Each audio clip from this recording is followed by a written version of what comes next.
All right, on the count of three, who's your favorite Beatle? 1, 2, 3. George. I don't know the Beatles. George is a great answer. I can't believe I even got the name right. I named a Beatle. There you go. Hey, guess what? What? Julian Fensavalli. Patrick Hines. Ba-da-da.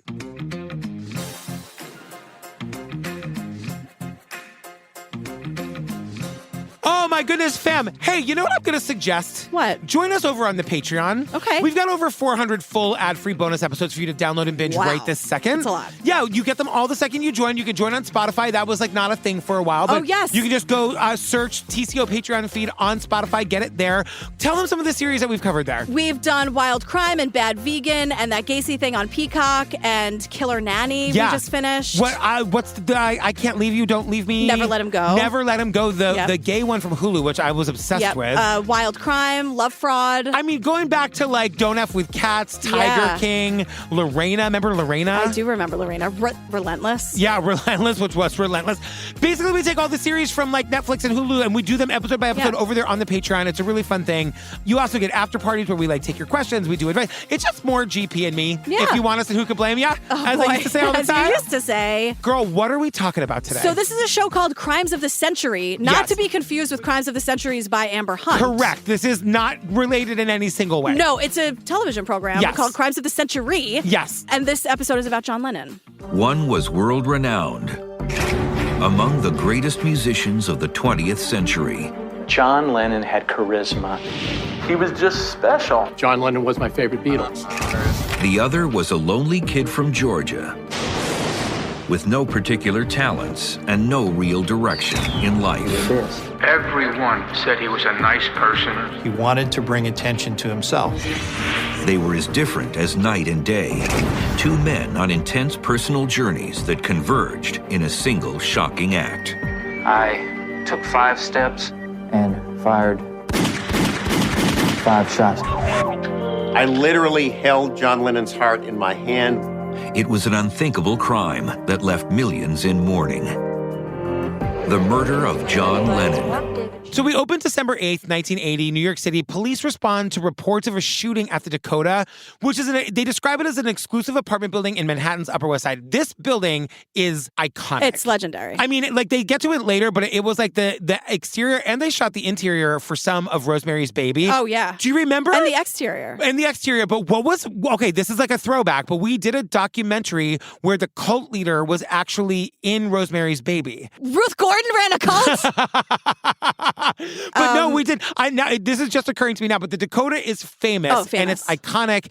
And there are pictures of it from the 1800s when it's the only building on the Upper West Side. But it's where John Lennon and Yoko Ono lived. Right. But we start off comparing John Lennon and the killer. And it's one of them was a Beatle, the other one was a murderer. They were as different as night and day. And I'm like, they sure were. Yeah, they sure were.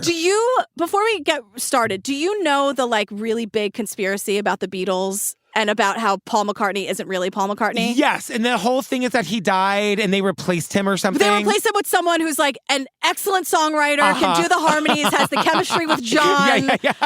And there's a theory, if you really go down the rabbit hole of it, where there were backup Beatles, in case this happened. Oh my God, and I'm really? So you just happened to find 4 guys that are exactly the same, that look like them, the same exact backup talent. Beatles. Oh my God. And so the Paul we know, according to people who are wrong, is not Paul McCartney. And my mom met someone who, my mom loves the Beatles. Okay. And my mom met someone who believed in this, and she will not stop talking about it. Oh my God, I really? saw her the night she was they think Paul's not Paul. I don't understand. Even I know that. Paul's real. I know. This Paul is giving me very Dave energy. Remember that movie Dave with Sigourney Weaver and Kevin Kline, where he was the fake president. The president had a heart attack, but he looked like the president, so he was Is the that fake. what that movie's about? Yeah. It was so good. Oh my God. I also do want to say one more thing. I'm really, really sorry. One of my friends, Nick, his mom grew up in London while the Beatles were before they came to America. Oh wow. She's in A Hard Day's Night. She's in a lot of that really? old. She's a teenager in 1964. Oh my God. She literally wrote the book. She wrote a book about her. I think it's called A Curious Case of Beatlemania or something. Oh my God. And it's all of her stories about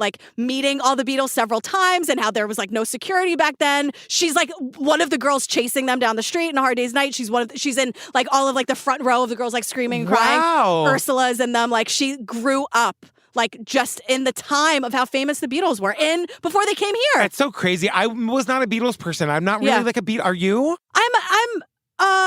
Don't like quiz me on their catalog, but I love and respect them. I can like have a conversation about the Beatles. You're amazing. You can do anything. You really can do anything. Real hot take. I'm like, I like the Beatles. I could not. If I got cornered at a dinner party and all they wanted to talk about was the Beatles, I'd be like, which one of them is Amy and Emily? Yeah. Amy and Emily and George and Ringo. Oh my God. Anyway, we learn 5 shots have been fired. All but one found their target. So I grabbed the guy around the neck. The doorman, Jose, said, he's the one. He's the only one. He shot John Lennon. I was totally in shock. I threw him up against the wall, and I said, you did what? We meet Officer Steven Spiro. He's like the first one on the scene. This is where Officer Steven, in all of his New York glory, shoves the killer against the wall and goes, you did what? You did what? I know. I know. Oh my God. I also love that like Doorman Jose is everyone remembers him. Yeah. He's talked about a lot. Yeah, he is. We learn, of course, that former Beatle John Lennon has been shot with 4 hollow point 30 caliber bullets at close range. They rushed him to nearby Roosevelt Hospital, but it's too late. And they say shortly after 11 p.m., the emergency room doctor pronounces John Lennon dead. Yeah. And so, like, the city is in shock. The world is in shock. It was a huge... I can't imagine. Yeah, I think it was a huge blow, not just to music fans. It was just they were such icons and like just in pop culture. I mean, John Lennon. Learn later that it was 1970, I think, when they broke up, and this is 1980. So it's only 10 years later. Yeah. You know? Yeah, and they were all making their own music too. Like they were still, everyone still knew who they were. Yeah. They didn't like fade away. No. You know? So the killer is identified as Mark David Chapman. He's a 25-year-old fan and drifter from Hawaii. Only he's actually from Georgia, but okay. He had been living in Hawaii. He was in Hawaii for a couple weeks before this happened, but he's from Georgia. He has a Georgian accent, like he's from Georgia. But they tell us that there was, in looking in his background now, there was nothing there that would indicate he'd be the kind of guy who would assassinate a pop star. Yeah, I mean, it's a pop star. Was he not a pop star? I mean, I guess, sure. Yeah, I know it's not Britney Spears, but it was the popular music of the day. It's true, they were, but it's just so fun, like a pop star. Like, pop star John Lennon. I don't think, in so many ways you're not wrong, but to hear those words all in one sentence and one breath feels odd. But it sounds like they interviewed everyone the killer has ever met, and everyone's like, normal, regular, everybody here liked him. He was always very, very peaceful. And he was just a fine young, I couldn't have asked for anything better. Most of those can't believe he's the same person charged with killing John Lennon. Everybody that we interviewed, and there were a lot, everyone said he was a nice person, not capable of doing something like this. Everyone has amazing things to say about him. And it reminded me, this is not the Menendez father. Remember, it's 78 character witnesses. Yeah, he didn't so much as hold a door open for anyone, wouldn't say bless you when you sneezed. The guy, they were no, I'm out. No one had a nice thing to say. Apparently this guy... his friends all said nice things about him. And just what happened, we'll get into it, but we get the background on the Beatles. We learned, do we have to go through this? During the 1960s, the Beatles were the biggest rock group in the world. I bet there are plenty of people who listen to our podcast who don't really know much about the Beatles. Me being one of them. I mean, the fact that they were the biggest rock group in the 60s is about all I could tell you. Wow. They sang the theme song to Life Goes On, that Patti LuPone TV show. Except Patti LuPone actually sang it because when given the choice between the Beatles and the Patti LuPone, I'm sorry. Patti LuPone agrees. When given the choice between someone else singing or Patti singing, Patti's picking herself every time. Not a contest. She's going to bet on herself forever, 100%. And that's a nice way to live, I think. Yep. But no, their influence and popularity just cannot be, it was unparalleled. Musically, socially, politically, culturally. I guess I just don't know much about them. Were they political when they were the Beatles? I know that John Lennon became political later. Yeah, no, they definitely, a lot of, yes, absolutely. As they evolved, of course, the mop tops, the black and white photo, them on Ed Sullivan, that kind of stuff. But then when they evolved and started to have more of a voice, then sure. Okay, great. You really could hold your own in a conversation about the Beatles. I guess. You really could. At least with me. But they say they were the touchstone for everything that was going on in the 60s. Yeah, I mean, they were, you can't, 5 seconds of Googling. If you don't know the importance of the Beatles, like it's not very hard to find any proof of that. Well, and I do think that their sound kind of changed music, of right? Course. Like that my God. That was like one of the big like transition points in music too. Oh yeah, of course. Yeah. And because John was like traveling the world and learning about different cultures and different things, and so like a lot of that influenced their music too. Yeah.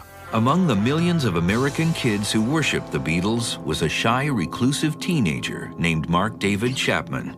He was an especially fervent fan of John Lennon. And they say he was an especially fervent fan of John Lennon. Yeah, I guess everyone like had a favorite Beatle, and John was the Killers. And so the Beatles, like as they got more and more famous, or as they also grew up, like remember they were so young when it all started. How old were they? Like, do we know? He was 40 when he was killed. Weren't they like 20? You would think. I mean, so he was 40 in 1980, which means he was 30 in 1970 when they broke up. How long were they together? Like a decade? Yeah, they were like 20, 21, 22. Yeah. Oh my God. In 1964. Can you imagine that kind of like global phenomenon and success? Just like if you like look up the footage of the teenage girls and their fans. I mean, it looks fake. Hysterically. Yeah, people crying, getting pulled out on stretchers. Yeah. It's like me at an Indigo Girls concert. Right? Of course, I just think about Bye Bye Birdie, which was also Elvis. I just like snorted so hard that it hurt my nose. Are you okay? I think I'm okay, but it really hurt. Should we take a break? No, we're good. Okay. Should we call Patty LuPone in here? She has a cure for everything, I think. Patty LuPone. She has a cure for everything. Right? Just ask her. I'm sure she'll tell you. I'm sure. I think most of her cure is just everyone shutting the fuck up. Yeah.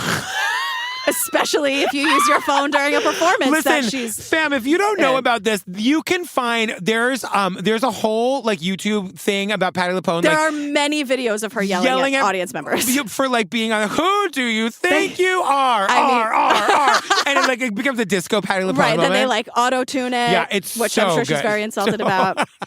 You hate her. No, I'm just... She's someone I could for sure hold my own in a conversation about. Of course. No question. Patty LuPone. I know. Legend. So, like, as time goes on and the Beatles are getting more and more famous, they're also super open about using psychedelics and, you know, Lucy in the Sky with Diamonds and all that. And so we learn, like, the narrator or whatever says, like his idols, the Killer begins experimenting. Yes. So, just wanted to plant that seed before so put a pin in the Killer, because right now we meet former Manhattan Assistant District Attorney Kim Hogre. Mm-hmm. Kim is a man. The defendant described that there was periods of time in his life when he was more of the hippie nature, tried experimental drugs, as many people during that period of time did.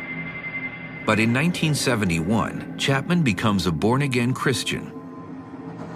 He quits drugs and rejects rock and roll, the Beatles, and John Lennon in particular. So he went from being his like hero idol to like a bad guy. And this is when, like, not just because John Lennon is a rock star, which like being a born-again Christian in this guy's mind is blasphemous, but like, you know, songs like God, where he's like, I don't believe in magic, I don't believe in this. And like, it's quoted in Ferris Bueller, where Ferris at the beginning is like, to quote John Lennon, I don't believe in the Beatles, I just believe in me. Like the song is about like idol worship and false gods and like whatever. So like, I think that's a line that gets lost in that song. Well, it's like, Mark, you missed the whole message then. You know what I mean? It's like, I don't believe in tarot, I don't believe in Hitler, I don't believe in Buddha, I don't believe in Beatles, I believe in me, I believe in Yoko. Like, that's the point, right? Wait a minute, these are lyrics from the song? Yeah. You really know more than you think you do about the Beatles. Is that right? You really know a lot more than you think you do. But it's famous because, like, the famous quote of John saying that the Beatles are more famous than Jesus. Yes. Like, that's where it all ties in to this. Well, because somebody says, like, he was misinterpreted in what he was saying. It was just that, like,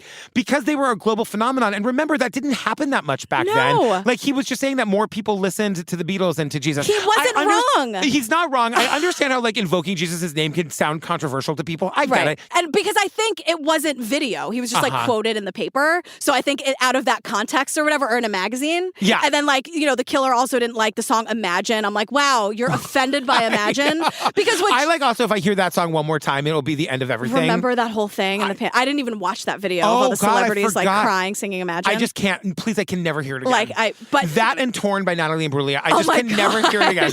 I love that song, but like Torn and Imagine, just please stop. Yeah, but like what John was saying, you know, Imagine no religion and all that stuff, and now that the Killer is a born again Christian, he's like, no religion. Oh my God! But I'm like, are you telling me that religion hasn't caused problems? Come on, come on. But now, and I'm a spiritual person. I'm just saying. We see this interview with the Killer on Larry King from 1992. I was like, what is this interview? Oh, it's Larry King. Of course, it's Larry King. Yeah. And he just says he became a Christian when he was 16. Well, I became a Christian when I was 16, Larry, and that lasted about a year of genuine walking with him. Through my life, off and on, I have struggled with different things, as we all do. And at those times, I would turn to the Lord.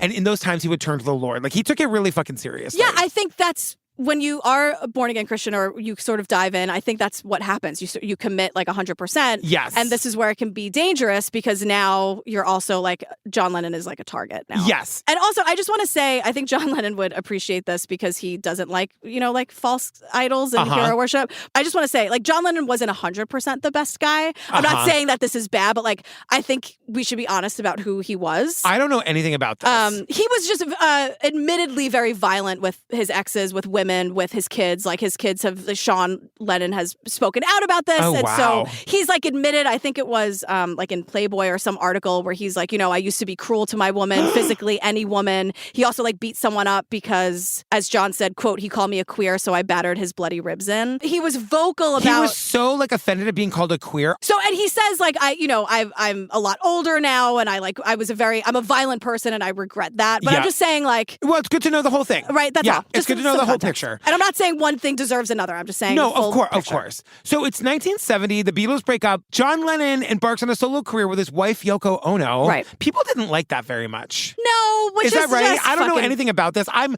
pulling that out of my butt. I don't know for sure that people didn't like it. Lots of misogyny that Yoko broke up the Beatles. Yeah. There's a whole discourse about how like, oh, there's a woman in the room. It's got to be her fault.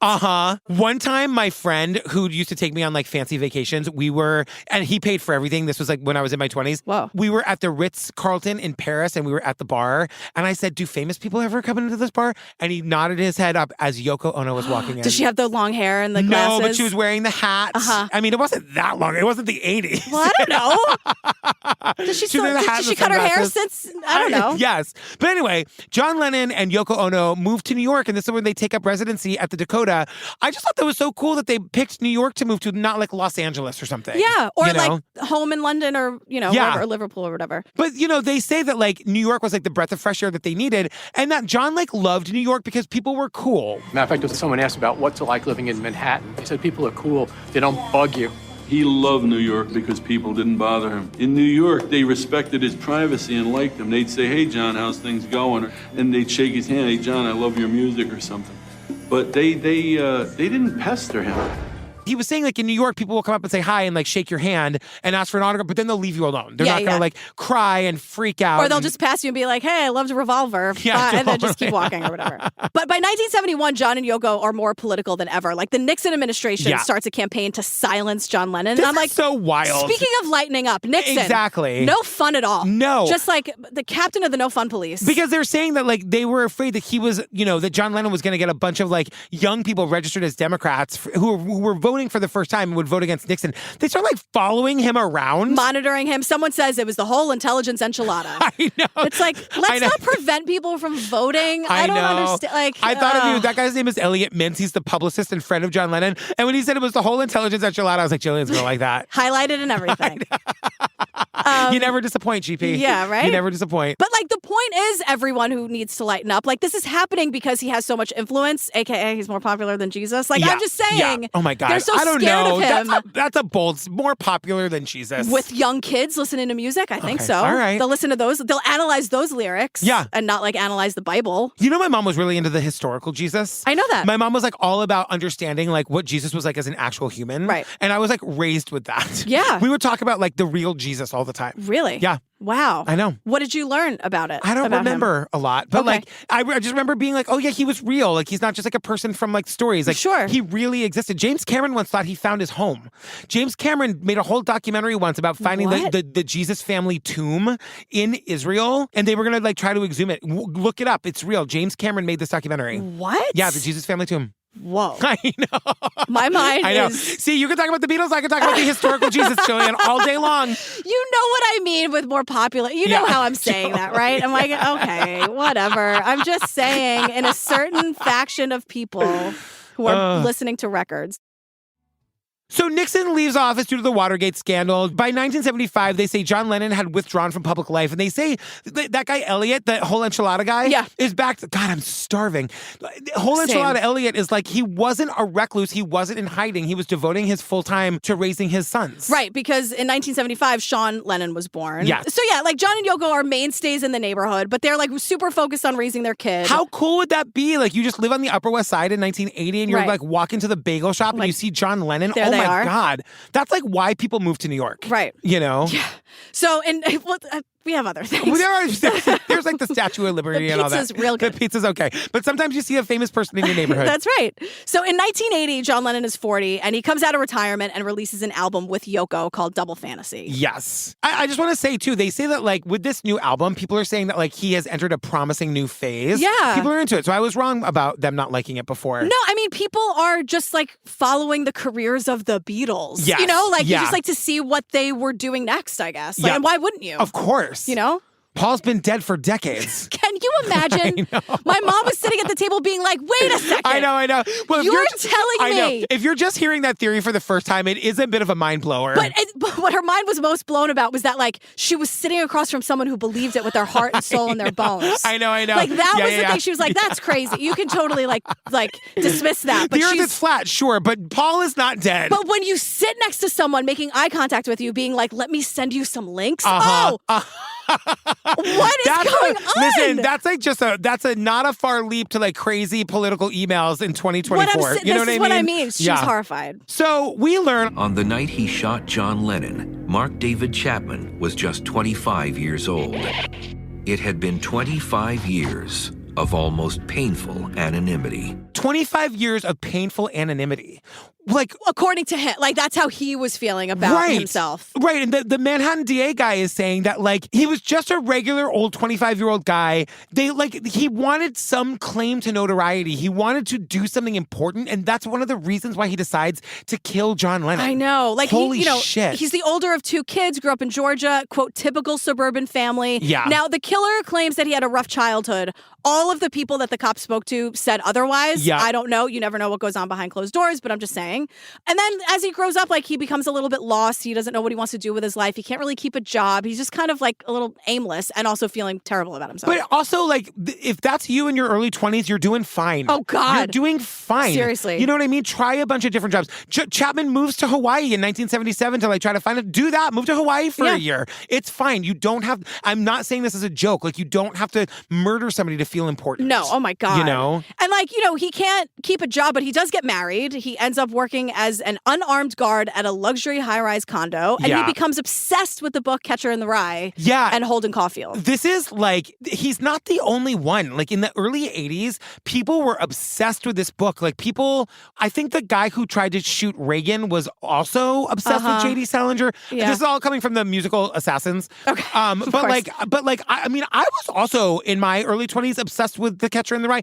There's a mystique to that book because it was written by J.D. Salinger, who is a recluse. Like he wrote a bunch of other things. I read them all. Some are easier to read than others. Sure. And it's interesting because like in his other works, there are characters from The Catcher in the Rye that kind of come and go. Oh, so there's like a whole universe? Kind of. And then nobody really talks about that. And like no one's ever read anything but The Catcher in the Rye. Sure. I read them all. But that book does it'll take a hold of you. Yeah, people love it. Yes, and it's very much a coming of age story. Yeah, I read it. Because they say, if you haven't read The Catcher in the Rye, and it's been like years since I have, but the whole thing about like the phonies and the bullies, like Holden is sort of like fighting again, like not physically fighting, but just sort of like encountering a lot of what he calls phonies and bullies. And so like the killer that's resonating with the killer in some way. He sees himself as like the Holden Caulfield of his time or whatever. Yes, and Chapman says himself that by the summer of 1980, he was becoming unhinged. And now we cut back to that Larry King interview from 1992, and he's like, Mark, level with me. Why are you blaming a book? I wrote that exact quote. Why are you blaming a book? Why are you blaming a book? Can we hear that, Tom? Mark, why are you blaming a book? Why are you blaming a book? Why are you blaming a book? And like, good question.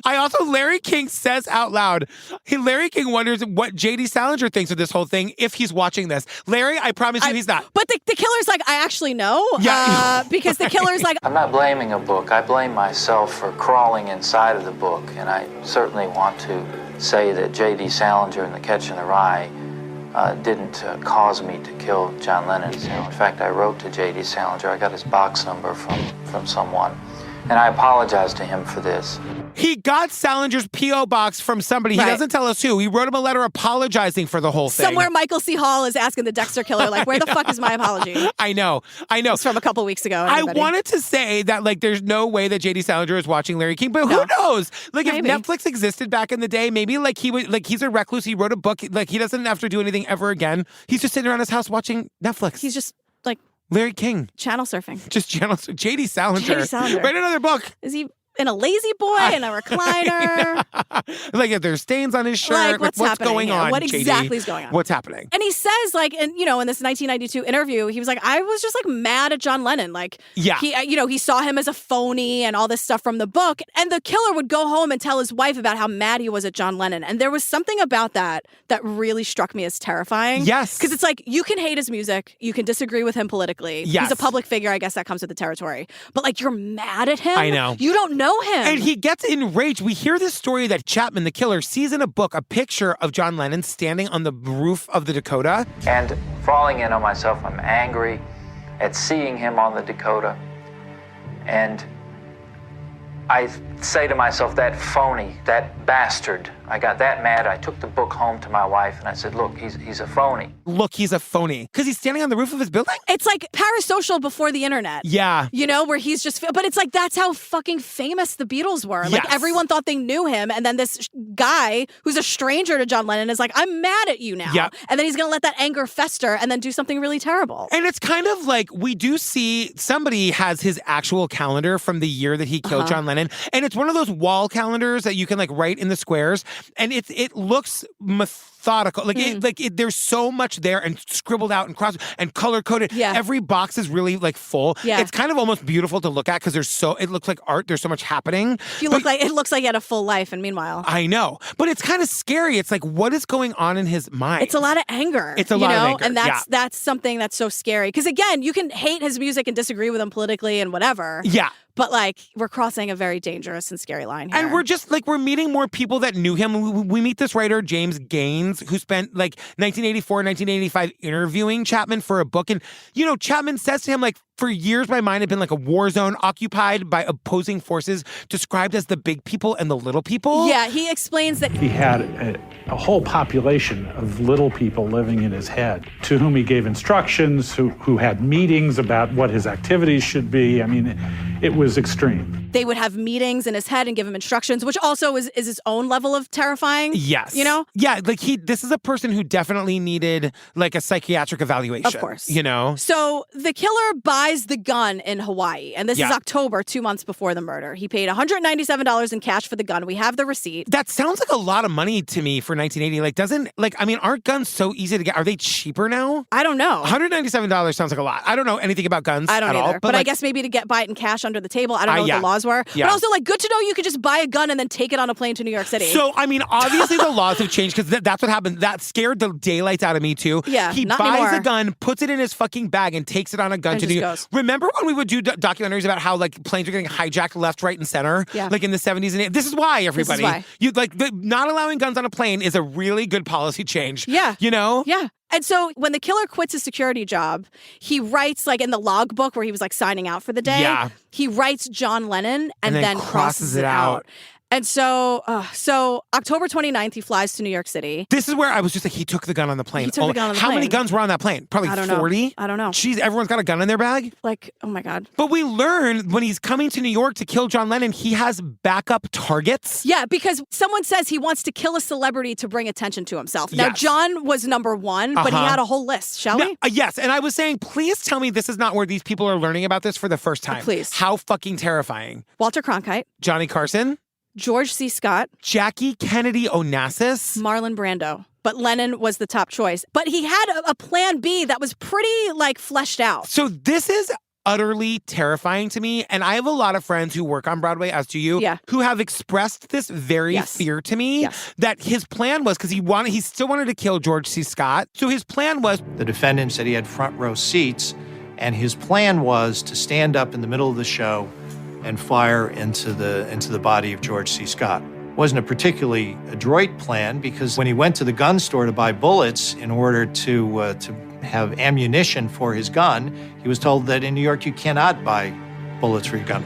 And the only reason he didn't do it was because when he got to the ammunition store in New York, he was told he can't buy ammunition in New York. Thank you, New York. Thank you, New York. You saved George C. Scott's life and probably Broadway. Like, Jesus if something like that Christ. happened in a Broadway theater, not only the tragedy of who it happened to, but nobody would ever go back to a Broadway show. That's why the metal detectors are there. God. So after 2 weeks in New York, he goes back to Hawaii. Yes. And this is where he tells his wife that he's obsessed with John Lennon. And plans to kill him. He tells her that. And now here's a note. Yoko Ono is Japanese. Yeah. This guy's wife is Japanese American. Oh. And I just thought that was interesting. Yeah, she convinces him to make an appointment with a psychologist and he doesn't keep it. No. And also, like, but it's also like, can you call the cops? What is his wife? And I'm not blaming her. I'm just asking, like, Yeah. what is he telling her he's doing in New York City? But I mean, according to this documentary, he told her he wanted to kill John Lennon. God. You know? Like, yeah, he was supposed to go to therapy in Hawaii, but he blows it off completely. Yeah. And then by December 1980, he heads back to New York. He makes a pit stop in Atlanta to buy 5 bullets. Here's the question. Could you not bring ammunition? So maybe you could bring an unloaded gun on a plane? Because I'm like, why are you buying ammunition? Why aren't you just bringing it in the gun? Well, if he makes a pit stop in Atlanta, he buys the bullets, then he gets back on the plane with a loaded gun. But I guess that's true. Yeah. He could, ideally, unless right? he drove from Atlanta. I don't know. Unless he kept them in like the packet, unless he didn't open the bullets. You know what I mean? The 80s and the airplanes were wild. Yeah. And also, I guess there were just tighter laws in New York where you couldn't just like buy bullets. New York has always had tighter gun laws. Yeah. So we're like, I've always felt a little bit safer here. A little bit. But who the fuck? Gun laws mean nothing. I know. Anyone can get a gun anywhere. I know. And sneak it in. Oh my it's like God. ridiculous. Why do we even bother? I don't know. It's an excellent question. So it's December 6th, and the killer parks outside the Dakota with a bunch of other fans who are waiting for John Lennon. And this is where I was like, oh, please don't do this, everybody. Yeah. But I mean, like, it immediately conjured images of that Taylor Swift going to Jack Antonoff's, like, rehearsal dinner and all those people or just, showed like, up. trying to go home to her own apartment. Oh, my God. When I was down in the West Village the other day in front of her apartment, and people were just sitting in front of it. They're just standing there. And I'm like, we don't even know if she's in New York. Doesn't matter. And the thing that she started doing, and many celebrities do this, too, is they don't respond at all. So you don't get the photo, but by not encouraging people, and this isn't a hot take, people have been doing this for years, but if people are like, oh, I was camped out inside of her home and she didn't smile at me, what a monster. She's doing that, or these people are doing that to not encourage people. Yeah. Like, if I don't give you anything, maybe you won't camp out, but it's like, Taylor, that ship has sailed. I know. You're too famous. But like, this is the thing that makes me so skip. He just wanted to be a nice guy. He just wanted to be available. So to paint a picture, there are these fans who just camp out outside of the Dakota all day long. And the way the Dakota is built, if you've never seen it, it has like a courtyard, and like you drive your car through this like archway into the courtyard, and that's where you would like get out of it. But that's also where the entrance to the building is for the people who live there. Right. So like the archway is kind of where people are waiting. It's on 72nd Street. Yeah, and I'm sure he must have said to Jose the doorman, like, it's cool, they can It's stay fine. if they're like, I guess, being quiet and whatever. Because like that's the dream. You just want to be accessible. And like there are other famous people who live in that hotel, other non-famous people who live in that apartment. So like, I don't know how happy they were about Anne Bancroft it either. has a story about how she heard the gunshots. Jesus Christ. She wasn't living there, but she was staying with a friend that night. Oh my God. I know. So it's December 8th. Around 3 a.m. on the morning of December 8th, Chapman checks in with his wife back in Hawaii. After hanging up, Chapman takes his Bible from his suitcase and turns to the New Testament book of John. He writes the name Lennon after the words, "The Gospel according to John." The Gospel according to John Lennon. I know. And I'm like, that's not blasphemous to you, born agains? I know. Really? The quote about how the Beatles are popular? I know. Is too offensive? Because what happened was he went to the Dakota the first night. John didn't come or go, so we didn't see him. Right. He leaves at 3 a.m. Around 8 a.m. the next day, he goes back to the Dakota, and he said as he was leaving his hotel room, he had some kind of premonition that this was the last time I was going to be leaving my hotel room. He said, I hadn't seen John up to that point. I wasn't even sure if he was in the building, but something was telling him, like, this is it. Today is the day. I don't buy that it's a fucking premonition. You I wanted know. to commit murder. That's what all that is. I know. That's like And wishful thinking. He says he left his hotel room, buys a copy of The Catcher in the Rye, signs it to Holden Caulfield from Holden Caulfield, and then under that he writes, "This is my statement." And he underlined this. Yeah. This and so is my like statement. the book is his statement. Like, okay. I know. Like, make sense of my murder through this book. Like, fuck you. I know. So like, he fuck you. Like, fuck you, guy. Shut up. So he runs into this guy, Paul, and Paul is an amateur photographer. photographer. And he knew John Lennon a little bit because he was always out at the Dakota, always taking photos of John. And they became like sort of like pretty cordial. They become there. like buddies, and then John uses one of this guy's photos for the cover of his like most recent single. Right. That's the dream. Right. You know what I mean? And Paul is here to tell us what happened. Yeah. So it's 11:30 a.m. and the killer is standing outside waiting for John, and he's holding the album Double Fantasy, which is like the photo that Paul took. Had just come out a month before. And the killer turns to Paul. Do you work for John? Yeah. And Paul's like, no, I don't work for him. And the killer goes, well, are you waiting for him? And Paul's like, yeah, as a matter of fact, I am. And so they talk. They're like making small talk. They're just like chatting. And he said, I'm from Hawaii. What struck me strange is when he said that, he had a Southern accent. So I said, well, if you're from Hawaii, how come you have a Southern accent? And he said, well, originally I'm from Georgia. And I said, oh. So I then said, well, where are you staying while you're in the city? And with that, he turned to me and said, why do you want to know? Why do you want to know? Why are you asking me all these questions? And Paul's like, I really don't need to be talking to anybody. I know. Like, I'm just trying to be a nice guy. It's just like the first red flag. It's just like, oh my God, he's just like a sitting duck. Like, people just knew where to, it just makes me so sad for him. So it's 5:00 and John and Yoko are leaving for a recording session. And the killer hands John Lennon his copy of the album. And he doesn't say a word. And John's like, do you want me to sign this or I've heard it? You know what I mean? Like, are you handing, like, do you want me to listen to this? Do you want me to, what can I do for you? Yeah. And the killer just nods. Yeah. And so John takes the album and signs it. And Paul has a photo of John Lennon signing this, and you see the killer in the background. Yeah, because what's going to happen is like John's going to go to his recording session, come back, and like he's going to be killed by this guy. Right. So like this is a couple hours before John Lennon's death, signing an autograph for his killer. The fucking killer? I mean, it's crazy. I mean, we're cutting back to Larry King because we're in that 1990 interview. Chapman is saying like, John looked at me and said, is this it? Do you want anything else? And he says, I believe when he looked at me in the eyes, he knew that I was the guy that was going to kill him. She's like, shut the fuck up. Don't make yourself bigger. Don't make yourself some fucking legend. You're not important. You're not just important. some fucking guy. No. So John and Yoko leave. They go to the studio. And all of these people continue to stay. Like, they got what they wanted from John. They got eyes on John Lennon, and they saw Yoko Ono, and oh my God, he signed the things, whatever. And they just, like, stay there. That's gotta be so annoying for that doorman, Jose. The other people who live in the building, like, it must be so... They're like, it's John. He's nice. I borrowed sugar from Yoko. I'm not gonna make an issue out of it. And up until then, I'm sure it was just, like, a bunch of Beatles nerds. Yeah. You know, like it seems up until now, there was no reason for anyone to put an end to this. Right. Now, in 2023, the lens that we have now, we know that this is incredibly dangerous and just not safe. Yeah. But I think there were no issues. Like, hey, you could say like, hey, Paul, like, here's another photo. Yep. Or what, like, it was just kind of how it was. And it's also like the building is like insanely fancy now. I think Yoko like sold her apartment last year finally for like $25 million. Like, these are the kinds of apartments that are there. Yeah. But back then in 1980, it was like it was full of artists and like Broadway people and like movie stars. But it was cool. It was like it was like an artsy place. Totally. So 3 hours go by, and by now it's 8:00. And Paul, the photographer, is like, well, I'm going to call it a night. They're not coming back. I got my photo. I got to say hi, whatever. And the killer's like... The guy, Mark, came over to me and said, are you leaving? And I said, yeah. He says, well, I don't know if I'd leave. You might not see him again. And I said, what are you talking about? I see him all the time.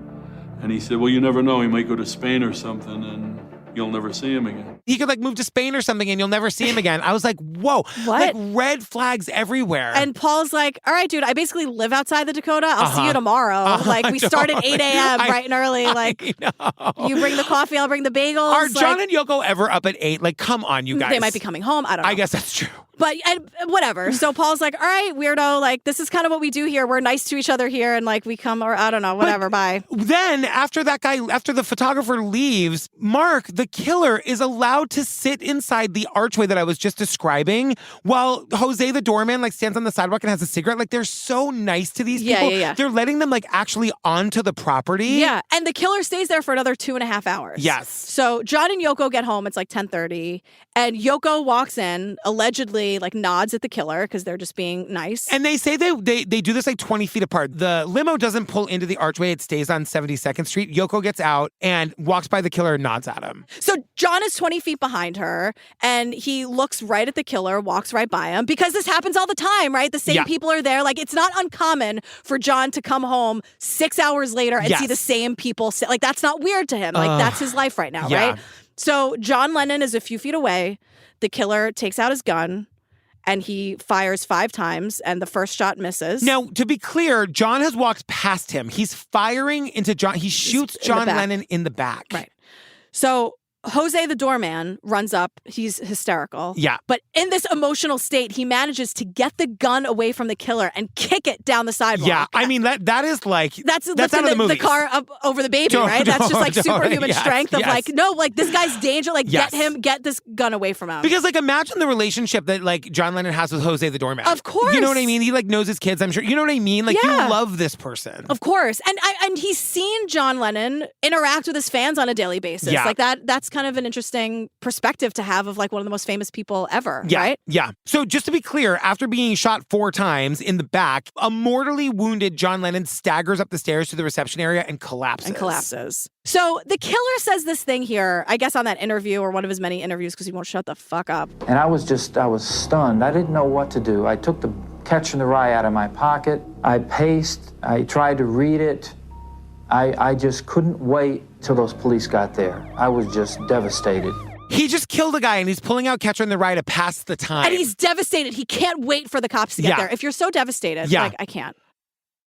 Meanwhile, at the hospital, Dr. Stephen Lynn is the attending, and the cops bring in John Lennon, and they can't get any vitals. But they don't know it's John Lennon. They don't know it's John Lennon. They bring in a guy surrounded by cops on a stretcher. And like, what the doctor says without saying is that like, he eventually will get there. John Lennon is like an icon and amazing, and of course we would do anything. But he's like, we would do anything to save anybody's life. You bring someone in, you operate on the person in front of you. Exactly. There's a crisis here. And this guy, Alan, is a reporter.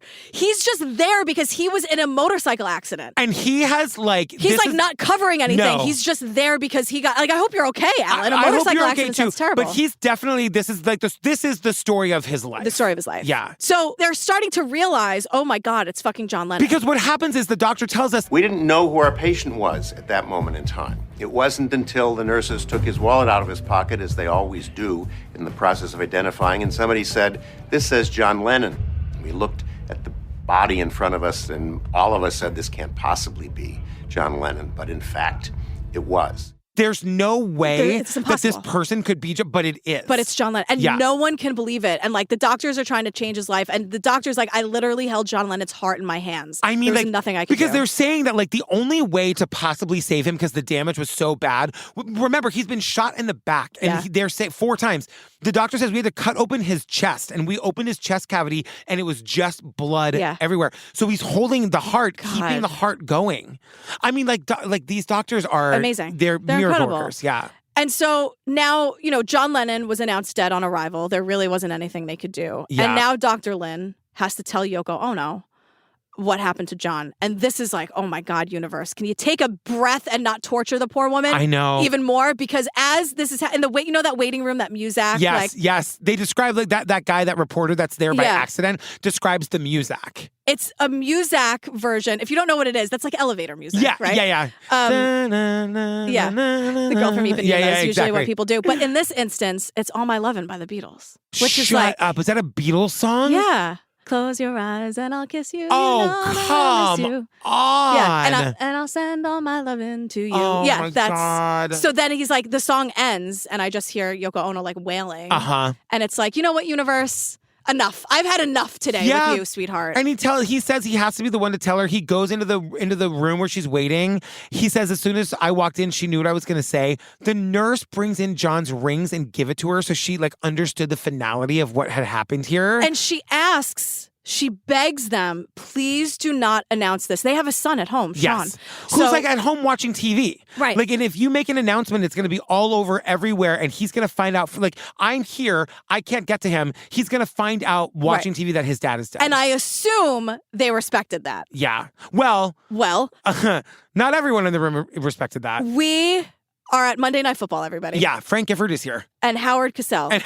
They are. Right. It is. I found the YouTube. This is on YouTube. Oh, wow. We can play some of it, Tom. I think. It is fucking wild because they're calling the game and they're like, oh, like there are no extra graphics on the screen. Like if you were zoned out, you maybe would not have heard it because they didn't change their tone at all. Mm-hmm. They're just doing like the football announcery thing. So it's like, there are 3 seconds left and we just got some horrifying confirmation that like the tone. Oh my God. We got to play it because you can't believe it until you hear it yourself. It is wild. Timeout is called.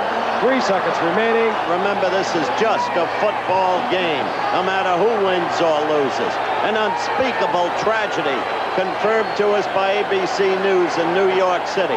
John Lennon, outside of his apartment building on the west side of New York City, shot twice in the back, rushed to Roosevelt Hospital, dead on arrival.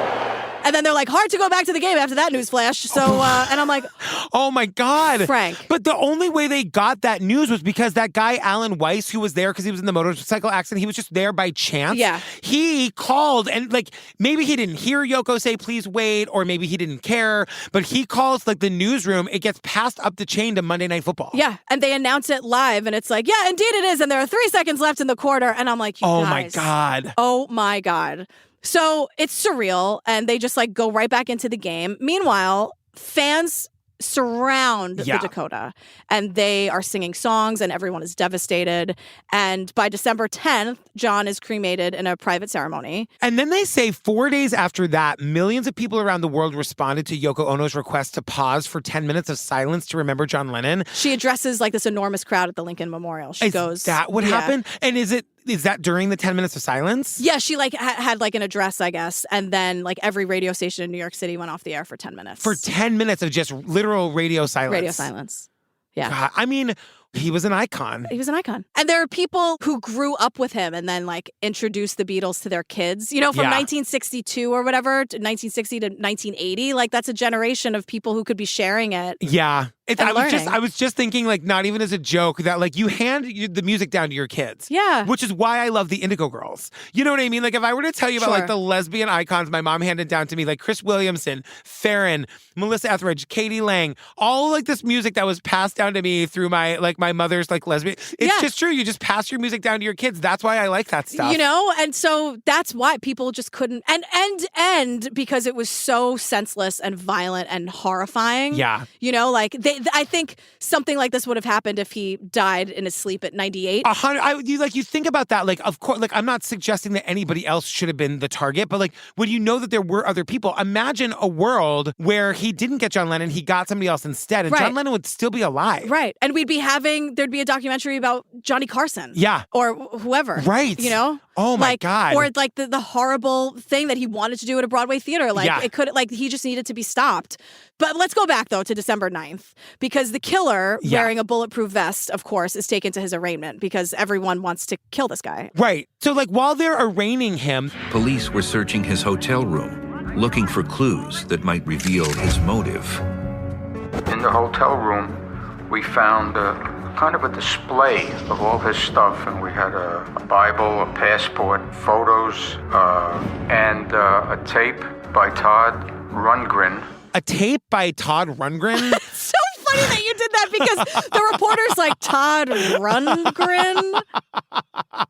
Who's like just another musician. Who is that guy? I've heard that name. He does songs where you're like, oh, that guy. Like super 70s, like that song where it's like, can we still be friends? Like, we can't play this game anymore. Just really 70s stuff, right? The things that you know. I don't know how you know the things you know. It's really weird pockets of my brain. Totally. Long Division, out the window decades ago. But Todd Rundgren songs, just off the top. Can we still be friends? I think that's him. That is so funny. It's just very 70s. Anyway, they find airline tickets. A letter of introduction from the Young Men's Christian Association, a placemat with pictures from the Wizard of Oz. Yeah. Like, he's just traveling with this stuff. A what receipt on earth? from the YMCA, and everything was just like laid out. And so we meet his defense attorney named Jonathan Marks. And Jonathan Marks wants everyone. I'm simply a lawyer defending a citizen. Yeah. I watched the Beatles on Ed Sullivan like everybody else, okay? He was appointed. Like, he was appointed, not hired. He wants everyone to know that he's just doing a job. And don't even ask him about a change of venue. He says if we held this trial in Paris, people would know who this guy was. Obviously. Yeah. Obviously. And the prosecutor says to us, look, this was not a whodunit. The defendant remained at the scene. There were witnesses who saw them do the shooting. He made no effort to flee the scene. He also told his wife, he told people, And they say it was clear from the initial investigation that the defendant was going to lodge the insanity defense. Yeah. Now, Dr. Daniel Schwartz did this mental evaluation, right? Yeah. He's here with us today. He interviewed the killer 8 times. And he's like, I got to tell you, he knew exactly what he was doing. Like, he used the gun in an all too accurate way. He says he knew the gun could kill. And he says, simply being mentally ill does not acquit somebody. It's only if this mental illness impairs his ability to know and appreciate the nature and consequence of his conduct, or that it's wrong. It's only if this mental illness impairs your ability to know what you're doing is wrong. Yeah. So he's like, he knew. He knew, and he told everyone like this. There, you can't have at different points he's saying like I wanted anything to be stopped, and then I couldn't believe I did it. I stood there. He knew, like, of course he knew it was wrong. Yeah, and the doctor says, he goes, he was a paranoid schizophrenic, as we understood the definition in those days, and suffering from bipolar disorder. And if we learn more about his childhood, it's like, okay, all these people who said nice things about him, fine, I'm sure he was nice to you, but like he started withdrawing at like 9 or 10 years old, and he was like hearing he would call them the big people and the little people, and the emperor and the commander. This is a person who needed mental health services when he was a kid. To hear voices in your head must be absolutely terrifying and debilitating, and I could not imagine. Yes. But then it's like the killer thought that by killing John Lennon, he was also killing himself. Like he wanted to be important and be invisible, but he saw them. I think it's like that to Holden from Holden thing. Yeah. Like he saw John Lennon as an extension of himself. So that's 1980. We jump to the 1990 Larry King interview, and he's saying, nope, I'm not crazy. I'm not insane. It was all me. I made the choice to do it. I wanted made attention.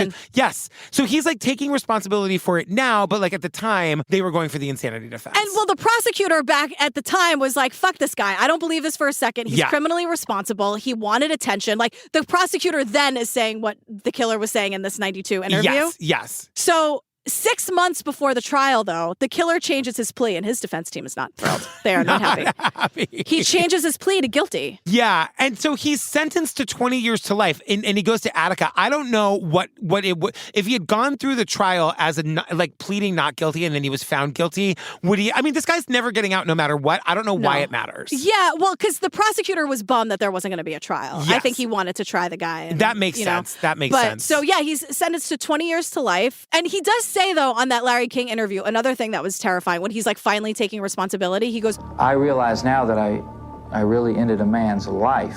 I just saw him as a two-dimensional celebrity with no real feelings. He was an album cover to me.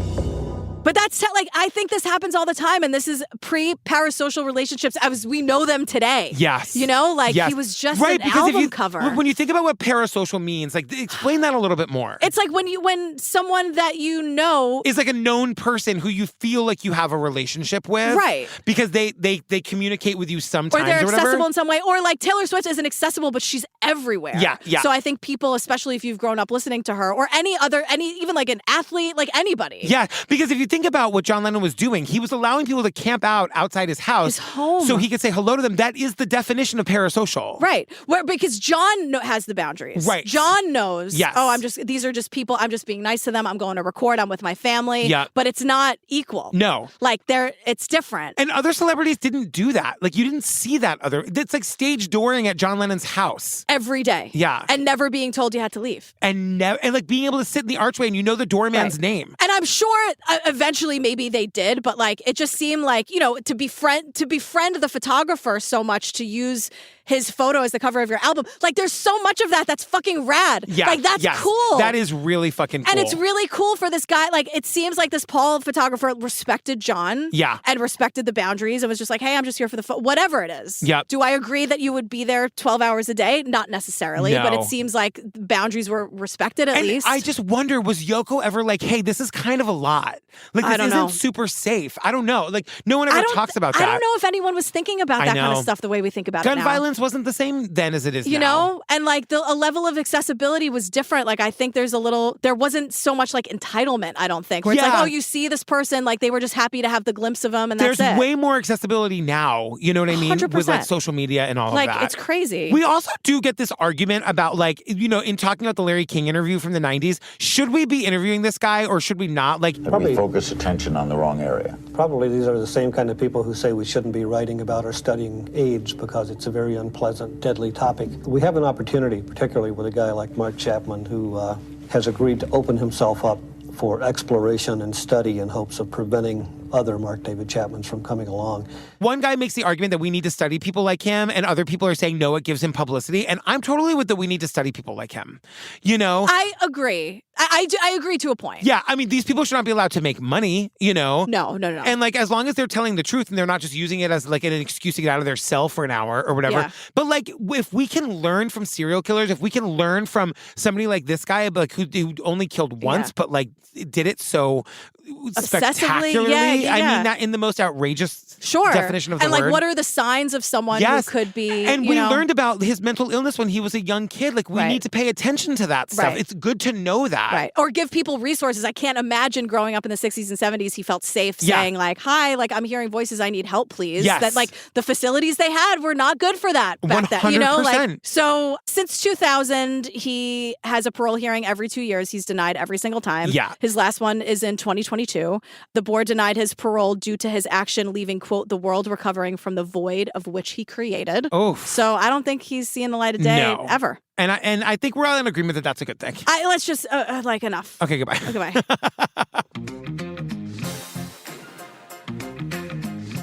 Oh, girl, we did it. It's crime of the century. Crimes of the century. Are we doing more of these? Are these on the Cal? There's some of them we've already done. We've done cases, but yes, these are on the Cal. Yeah, they have cases that people want to hear about. Yeah, it's really, really interesting. Yeah. Fam, join us on the Patreon. Over 400 full ad-free bonus episodes to download and binge the second you join. Yeah. It's all the series on Hulu and Netflix and Amazon Prime and all Everything. of them. Discovery Plus and Peacock and all of it. Which, like, there's a zillion. What are we doing next? So we are covering the murder of Amy Harwick. This is the Death by Fame series that's on Discovery Plus. Okay. So stay tuned for the trailer for that, fam. And our ridiculous and hilarious outtakes, of which I think there's a lot today. I hope so. I know. I'm sorry, everyone. We love you, Tom, our editor. I know. He's so good. Hollywood romances are usually like fairy tales, right? It's all about the aesthetic, what a person looks like, who they are, who they know. It's almost like a Cinderella story. You meet your Prince Charming, and we don't pay attention to other people that may harm them. I think that she probably knew that he was dangerous to a point, but she didn't think he would go that far over the edge. It's the Hollywood dream turned into a nightmare. She was actually obsessed with famous Hollywood murders, and now she had become a famous Hollywood murderer.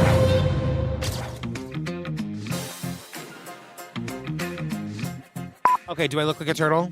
No, but I like turtles. So if I said yes, that would be a compliment. I like turtles. What is that? You don't remember? I like turtles. Is it a cute viral thing? It's a cute viral fall spooky season thing from like a little kid. He's like wearing he's like in like a Dracula face, I think. And he's God.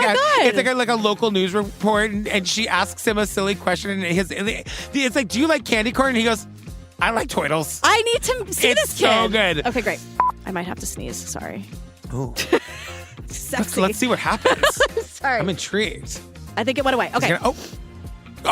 Keep me posted. What's going on in there? What's going on in there? It's gone. Are you sure? My septum's open now, my deviated septum. Okay, it's gone. Crisis averted. It'll come when I least expect it. Yeah. Knock me into the back wall. Sorry. I'll disinfect the whole place.